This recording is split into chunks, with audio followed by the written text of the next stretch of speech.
Welcome back, ladies and gentlemen, to our very first haunted places around the world.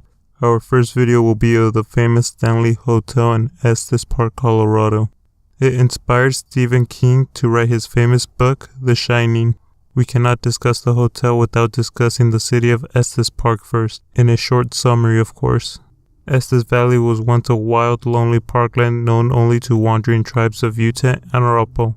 When the Earl of Donriff visited in 1872, he coveted this sportsman paradise of rushing streams and peaceful meadows teeming with fish and game.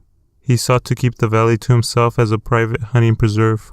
But as more and more American settlers were drawn by its natural beauty, he realized that this dream could never be a reality. Now getting into the hotel. Originally founded in 1909 by Freeland Oscar Stanley and his wife Flora Stanley, Freeland was diagnosed with tuberculosis and the remedy was fresh air. As a result, Estes Valley has some fresh air that helped Freeman a lot and helped him calm his tuberculosis. Together, Freeland and Flora resolved to build a beautiful grand hotel. And when the Stanley Hotel opened in 1909, the first guests who pulled up in a stylish Stanley-designed steam car were astonished at what they saw. Here in the mountain wilderness, surrounded by rustic haunts of the hunter and homesteader, was an edifice that would withstand comparison to the plush hotels back east. Electric lights, telephones, in-suite bathrooms, a staff of uniformed servants, and a fleet of automobiles were at their disposal. Naturally, Stanley had also done much to develop the burgeoning town. By 1917, it was a beautiful city, with waterworks, a power plant, and a civic organization that were all in some way thanks to Stanley. But in the 1970s, the home had completely gone down due to poor investment and no care to it. If it wasn't for Stephen King visiting the hotel, who knows where it would be now. The hotel has experienced a lot of paranormal activity way before today, and now it is considered one of the most haunted locations in America, even before Flora and Freeland passed away. The hotel is very, very active. Now let's get right into its activities. Over the years, all the rooms in the hotel have experienced something, but these in specific had the most activity. The famous room number 217. Miss Elizabeth Wilson, a housekeeper, was told to go light up the candles to all the room due to a power out caused by a lightning storm. What no one knew was there was a gas leak in one of the rooms, and when she lit the candle, the whole room exploded, and she was sent flying to room 217. She did survive though. Now when Stephen King went to visit the hotel, it was closed due to no AC. It was closed for the cold season, but he arrived with no warning, and they rented him room 217. Later that night, he was walking around the hall and saw the apparition of the head maid, just walking around, who was the woman that was sent flying. Room number 401. Room 401 is haunted by an Irishman, Lord Donnervan. He never physically visited the hotel, but the hotel is built in the land that he owned. In the closet, women feel their hair being played with, and arm around their shoulder or waist, or a hand moving up the back of their legs.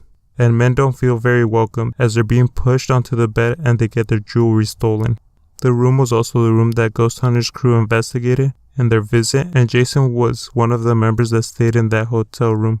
He had his drinking glass implode, which was on the nightstand, and also he had the closet door open and closed on their own. Room number 407. Guests have experienced being tucked into bed. The little boy experienced someone tucking him in again every time he would take off the blanket and drop it in the ground. His mom told everyone she didn't wake up all night, so she didn't tuck him in. Another guest reported feeling someone sitting in the corner of the bed, but when she turned on the light, no one was there. But there was an outline of someone that was sitting there. Room number 418. 418 is supposed to be haunted by children. They are known to move clothes hangers and remove people's blankets during their sleep.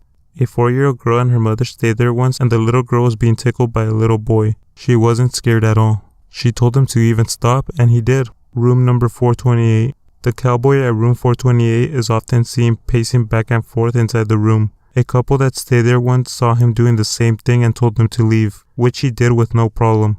But before he did, he leaned over and it looked like he was trying to kiss the girl.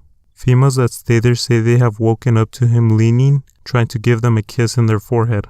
Room number 217. Guests have experienced coming to this room and leaving their belongings and coming back, and everything has been unpacked already, and shoes have been lined up nicely next to the bed. They also report seeing a shadow pass through walls, as this room was cut back around the year 2000. Room number 302. Many people have seen a male ghost here pacing near the walls, and objects flying around the room. The ghost hunter crew also investigated this room, and Grant, a member of the crew, had a table levitate while he was changing films.